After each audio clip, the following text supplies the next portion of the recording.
I'm Kathy Holloway Hill, and the purpose of our show is to help you to design the life you want instead of living to please others.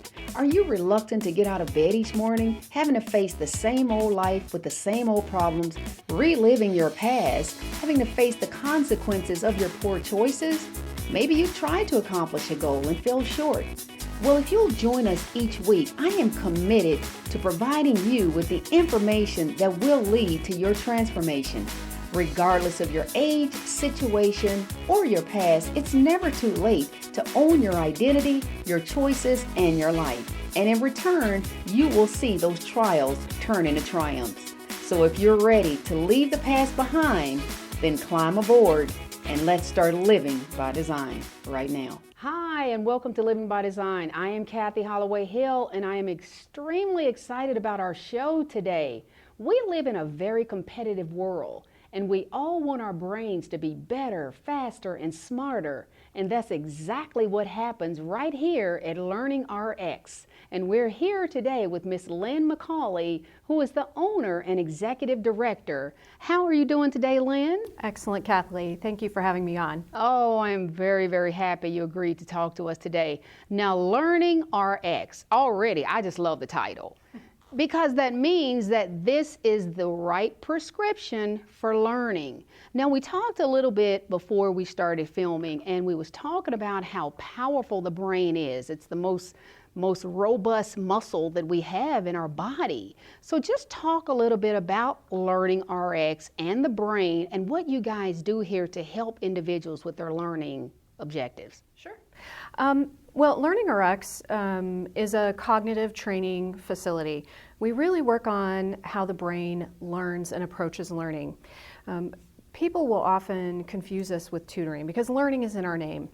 And when you talk about SMART, there's really kind of two parts to SMART. There's the knowledge part of SMART, the facts and information that we get at school or on the job. And that's what your teachers and tutoring centers do. And I kind of liken that to entering data or software onto your computer. Right. At Learning RX, we don't do the knowledge part of SMART, we do the intelligence part of SMART. Really how your brain works as a computer to assimilate information, process it, combine it, store it, retrieve it in the process of learning. So it's like tweaking your computer, make it faster, make it faster, more smarter, more efficient, upgrade your memory card, things like that. I absolutely love that. That is so important because I think a lot of people, you're right, they may get this confused with tutoring and because you have challenges. But as I said in the opening, we live in a competitive world and we want to be better. We want to be faster. We need to be smarter. We want to enhance our memory. There's so many different things that we can do to make our own brains more efficient. And, I know you have, what is your background? Talk about your background. What caused you to even start this franchise? My background is actually in pediatric and neonatal intensive care nursing. Okay. I spent many, many years doing intensive care nursing, and I ended up coming to Learning RX because my own son started struggling with math in 5th grade. Okay. He was a great student, gifted and talented classes for everything but regular math, and he was failing regular math. Okay. And as a parent, you look at that and you say, what's going on here? Because clearly you're a smart kid. Yes. So I would do homework with him. We'd work on it the night before. He'd totally get it. Go to the school the next day or go to take the test, and it was like he'd never seen it before. Frustrating. So we tried tutoring. We tried promising him things. We tried grounding him. So you start bribing him. Yeah. When none of those things worked, I finally went to the counselor at his school in April of his 5th grade year, and I explained, we've gone through all of these things. We've tried all of these things. As a nurse, I feel like there's something wrong. Can you do some testing with him? Does he have a learning disability? Right. And she said to me, well, we can do the I-STEP, standardized testing. We'll do that in the fall. We'll look at his results in January and we can talk about it then. And I said, well, I don't need 9 months to know he's not achieving. I want to know why. Right. And she looked at me and said, well, have you ever considered that maybe he's just average? And I thought, Wow, no, because he can perform the task here, but he can't remember it tomorrow. To me, that's not average. There's a disconnect. Exactly. And so I went looking for answers, like so many other parents I knew who had kids who were struggling, and tutoring just didn't seem to be the answer. Right. I spent 5 years looking for answers, and I came across information for Learning RX, and the science and methodology behind training the brain made complete sense to me as a healthcare professional. So I took him and had him tested, and the psychological testing revealed that he had some issues with how his brain handled visual information, how it stored visual information, and his critical thinking skills. Well, what is math? It's visual patterns, it's visual memory, and it's critical thinking skills. Right. So I ended up buying the Learning RX franchise because I was so convinced that it was going to work, and put him through the program, took care of the math problems, and my son's going to be graduating from college this spring. But he would not have been there at the level that he's at had we not addressed those things, because he was at the point where he was saying, Mom, I'm just not one of the smart kids. You're just going to have to accept I just can't do math. Wow. And we'd have tears and crying and frustration, and I knew so many other parents who had gone through that with their own children, and I said, there's got to be a better way. So. And I love that story because we really need to understand that it's not always a tutoring issue, and it's not always a learning disability issue, and it's never, according to your case, it never was even an issue of he just can't do it. It was his learning style was different, and his brain had to be adaptable to the learning that was necessary to be, It's almost like having a computer that you want to load some software on there, but you need to upgrade some of the components because there's not enough memory to hold the program itself. The potential is there, but what we're asking it to do is a little above the strength or performance capabilities. So by going in and tweaking or fine-tuning or strengthening those capacities, you can then get the output that you're looking for. Because our brains are very plastic. Yes. The concept of neuroplasticity, that our brains can change and grow throughout our lives.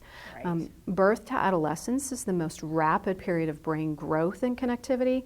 And then in our 20s, it has a huge growth period, and it rewires itself pretty significantly.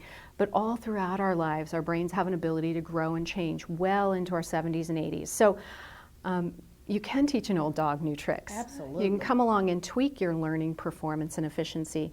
And for kids who are struggling in school or struggling with some cognitive things, addressing or fine-tuning those cognitive processing things, and then going to a tutor for that content-specific reloading of the information that they may have missed out on or didn't master completely because they couldn't process it as effectively, is really the best solution for those kids. So tutoring isn't bad, but it's sometimes the second part of the equation for kids. Absolutely. And see, that to me is very, very critical, especially when you talk about the neuroplasticity. Now, I want to talk about the physical fitness of your brain, because we know physical fitness is very important for our bodies. It's also very important for our brain.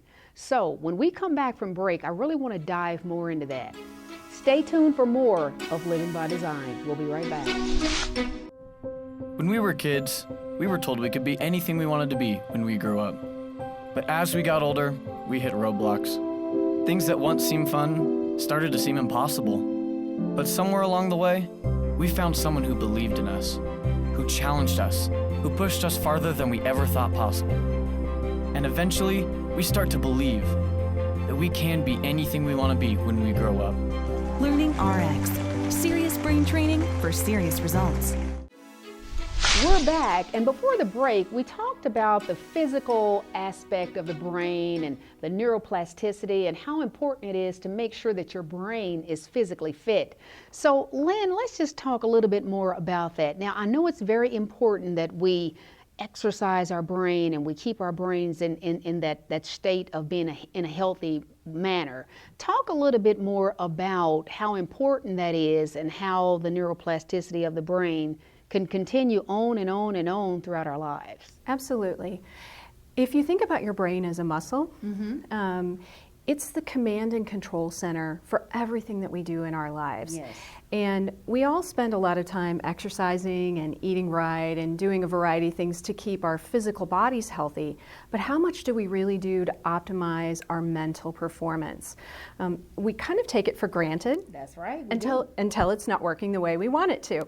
So I'd really like you to think about exercising your brain like you would a muscle in the gym. And we use those same principles in the training center when we're working with people cognitively.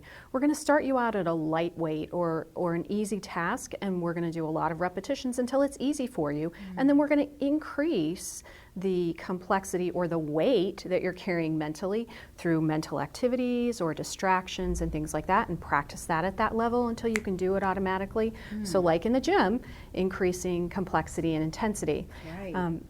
As we age, we have a tendency to not challenge ourselves to learn things as much as we did in our 20s. You know, we kind of went through school and got into our careers, and then we kind of coast for a while. Exactly. We get settled. Complacent, Yeah. yes. And so the things that we see cognitively start to decline first in people are those cognitive skills that were inefficient to begin with. We chose a career path in our strong cognitive skills, and we kind of veered away from the things that we weren't very good at. Right. So those strong skills get a lot of practice in our careers, and as we move through our careers and learn new things, we're doing great.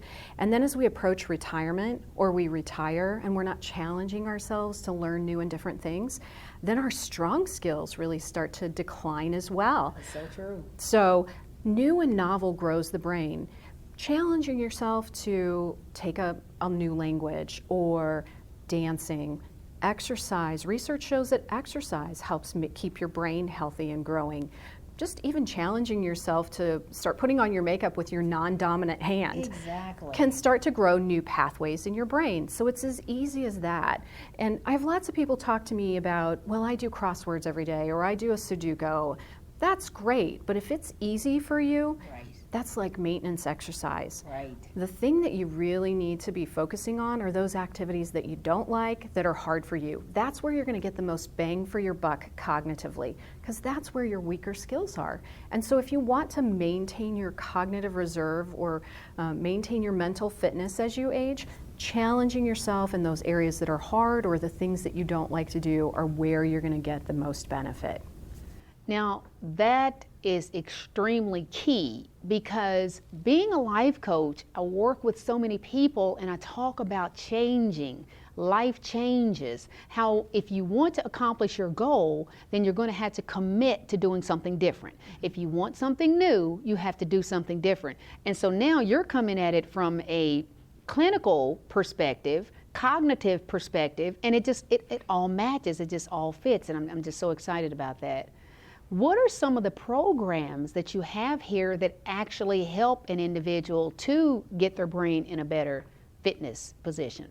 Well, first of all, you have to understand that we work with kind of a wide variety of clients, Okay. from 5 to 90. Good. So things like learning issues, memory issues, attention deficit. Okay. We work with people on the autism spectrum. We work with people who've had a traumatic brain injury. It's like physical therapy for their brain to get their functioning back. Right. We work with athletes to increase their sports performance, because this muscle controls all of these muscles. Wow. And then we work with adult professionals who are looking for that mental edge in a competitive world. So when we work with a client, we start out with some psychological testing to look at how their cognitive skills are functioning, really kind of some diagnostics on the computer. And then we customize their brain training program based on what their particular needs cognitively are and what their goals are. And so then they work one-on-one with their own cognitive fitness trainer on their particular needs and goals, and they work with them a couple times a week, anywhere from 12 to 24 weeks, and then they're done. So it's very individualized, very customized for each client based on what it is that they need. So let's say you have an individual who comes in and they're in a corporate job, and they've been trying to get promoted for a long, long time. And they've just done everything they know to do, and let's say, I just can't seem to give the boss what he wants, or I can't seem to remember or get my projects completed early instead of on time. What would you recommend for someone like that? Well, again, it goes back to their cognitive assessment. What's Okay. the underlying issue that's causing the problem? Okay, I got you. Do they have some issues with attention? Because attention is an intelligence skill. Right. It's seated in the frontal part of the brain. It's kind of a three-part muscle. You've got divided attention, which is multitasking. Selective attention. What am I going to pay attention to, and what do I tune out or tune down? And then sustained attention. We live in a divided attention world. We're constantly stimulated from multiple directions for short bursts of time. Right. And so that divided attention muscle gets pretty strong, but we don't spend a lot of time practicing doing one thing at a high level for a long period of time, mental marathoning. And so I'm not surprised that those people have a hard time kind of gearing in and sticking with a task until it's done, because we're not practicing that. Other things that can affect that would be short-term memory or some critical thinking skills. So just identifying for that person what specifically is the underlying problem, and let's address that instead of treating the symptom. I like that. I like that. Now, we're going to have an opportunity to see one of your coaches or your counselors work with an individual, right? We're going to Yes, one of our cognitive trainers is going to be working with a client, and they're going to Awesome. demonstrate some activities for you. It's a lot of fun. I'm sure. So, I'm sure. That's great. I absolutely can't wait for that. We are going to be right back with more Learning RX and Living by Design. When we were kids, we were told we could be anything we wanted to be when we grew up. But as we got older, we hit roadblocks. Things that once seemed fun started to seem impossible. But somewhere along the way, we found someone who believed in us, who challenged us, who pushed us farther than we ever thought possible. And eventually, we start to believe that we can be anything we want to be when we grow up. Learning RX. Serious brain training for serious results. Okay, Lynn, now I am really excited about this opportunity to watch as we actually go through a program. So this is a cognitive trainer, and she is doing what with him right now? she's doing an activity called Memory Digits. Okay. She's showing him a card that has a variety of numbers on it. There's an imaginary grid of numbers, Okay. and she gives him a defined period of time to look at the numbers on the card and get a mental picture of that. What we're working on is visual decision speed, visual memory, and also selective and divided attention. You notice that the metronome is on in the background. The clicking that you hear is the metronome. We use the metronome for a variety of reasons, but to some extent this is providing some auditory distraction. He needs to learn how to tune out that distraction, focus on the directions that she's giving him auditorily, while he's also focusing on the visual information, process that, hold it, and then give it back to her. So there's several cognitive skills involved in that, but working with people on learning how to tune out distractions. Yes. So You know what? I think that'll help me. That is awesome, because sometimes I'm so busy multitasking and then I hear something and it's a distraction, or somebody startles me and now I'm just, all discombobulated. That's really good. That's very interesting. well, it's interesting because we get a lot of kids in school who can't tune out distractions. Yes. They're off task a lot. Exactly. We can't always control our environment, but we can control what we pay attention to and what we tune out or tune down. So that's an important skill, whether you're 5 or 50. Yes, exactly. I agree. So, I agree. Awesome. And it looks like he's doing very well with that. He's doing well. That positive reinforcement when a student is doing something correct is important. We all need that affirmation. Right. But when we're training, one of the other things too is, as soon as you start, if you make a mistake, we're going to start all over again. There's not a negative consequence. It's just, let's go again. That's right. Because And like you said, it's customized to the individual and their needs. Yes. Exactly. But that repetition is what moves activities into the subconscious. Through repetition, just like with an athlete, I'm going to practice it until I can do it without thinking about it quickly and efficiently. Yes. That's so important for things like math fluency and reading and things like that. So being able to move things into the subconscious through repetition and practice. And that's important in just everyday life, because I have an acronym that I use. It's called FIRE. Focus, intensity, repetition every day. Exactly. And that's exactly what this is. And I just love the concept, because you combine the cognitive with, like you said, the brain fitness, and the learning techniques are fun. I like that. I mean, it looks like they're having a ball. Not bad. All right, this time I want you to point out your digits on your board for me. Got it? What kind of board are you looking at? Tic-tac-toe board. Visually on your Now, imaginary typically, board. what is the time frame for a specific session? Like your cognitive trainer here, how long does she typically work with each individual client? Much like an exercise session at the gym, 90 minutes, Okay. typically 3 times a week. Okay. It's that consistency and frequency that builds the muscle and gives you the mile and rep for permanence and things like that. So 3 times a week for 90 minutes. And again, 12 to 24 weeks, depending on what we're trying to address, the nature and severity of it. Right. But again, 12 to 24 weeks. And clients in our reading and critical thinking skills program see an average of about a 4-year gain in reading ability in 6 months. Awesome. Because we're addressing. Now, have you ever heard of the Evelyn Woods reading program? I'm familiar with the name, but I'm not familiar with the intricacies of that program. Okay, I'm not It's really speed either. reading, I think. It is speed reading. And now how is, if you work with someone who wants to learn how to read faster, do you have a program where you customize to something like that if they want to be a faster reader? Well, speed of reading really comes from the brain's recognition of phonics coding. Okay. You know, our language is made up of letters that are tied to sounds, and really most people can only do 1 or 2 things at the conscious level at any one time. That makes sense. Everything else has to happen in the background in the subconscious, or it doesn't happen at all. So when I'm reading, if I'm spending a lot of conscious effort on making sense of letter-sound combinations, I don't have a lot of conscious resources left over for comprehension or retention, and my movement or my pace through that reading is kind of slow and choppy, and then it affects comprehension and retention. So practicing those phonics codes so that they're automatic and subconscious will speed up people's reading and also improve their comprehension and retention of what they've read. So when we work with people who tell me I don't like to read, it's typically because they're having some issues with either the sound part of reading or the image part, the letters, or their brain linking those 2 things together. Okay. So- Okay, that makes sense. That's So- interesting. Now, do you ever have anyone who comes and asks about learning like a foreign language or something like that? No, we don't, because we don't teach content.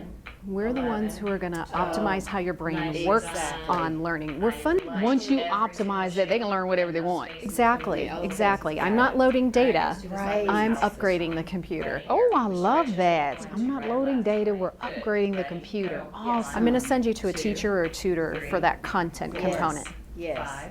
So, So it's kind of like a processor in your brain, yeah. You want to have a faster, better processor, yeah. well, and that you make an interesting point, because when I look at people who learn slowly, or kids who have a hard time getting work done in class or finishing a timed test, it's typically because you've got some underlying processing issues going on. You have a background in computers. Exactly, yes. If you overload your processor, what happens to speed and performance? That's right. It It goes slows down, down. That's right, right. exactly. So schools typically will accommodate that by allowing extra time or unlimited time. And that's helpful in the short term, but in the long run, it creates a greater disability for that student. Let's identify what's causing the speed issue and fix that so that I can work at the appropriate level. I love that. I love that. So now what are they working on? They are working on a visual strategy game. There are fun. It is a lot of fun. There are several shapes. There's 3 different shapes, 3 different colors, 3 different orientations, and 3 different sizes. So he's looking for patterns and occurrences. How quickly can he find a set or a pattern of all the same or all different size, shape, color, orientation? Interesting. So it's about visual scanning, visual decision speed, logic and reasoning, and then he's also having to keep track of his score as he goes. So there's some divided attention going on at the same time. So I'm looking for a pattern, but I'm also keeping a mental tally of my score at the same time. So is that like in the same category of multitasking? Okay. Absolutely. He's consciously making decision about strategy and subconsciously kind of holding my place with my score. Okay, that's great.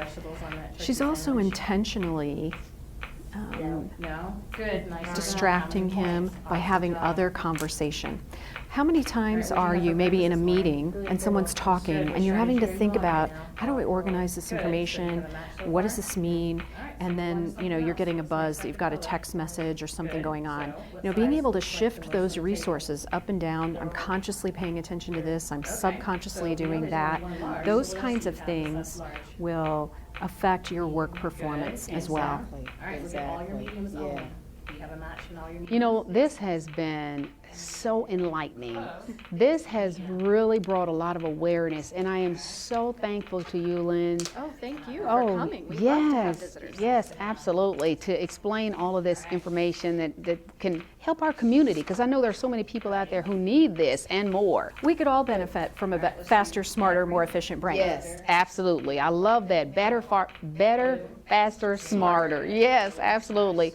Lynn, thank you so much. We really appreciate the time. Oh, it's my pleasure, Kathy. Thank you. I'm Kathy Holloway Hill, and I'll be right back with Design Your Life. Blue, nice. Red, blue, red, blue, blue, red.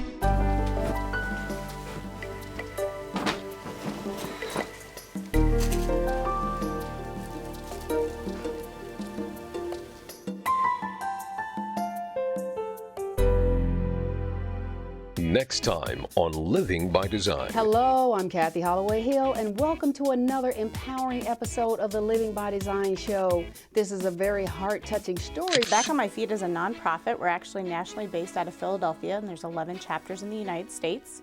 We work on the social and emotional side of homelessness. When I got down so low, I gave HVAC a call.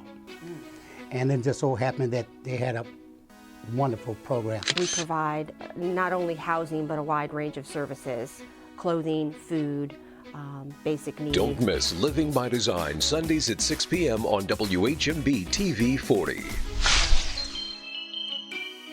Hi, I'm back, and welcome to Design Your Life.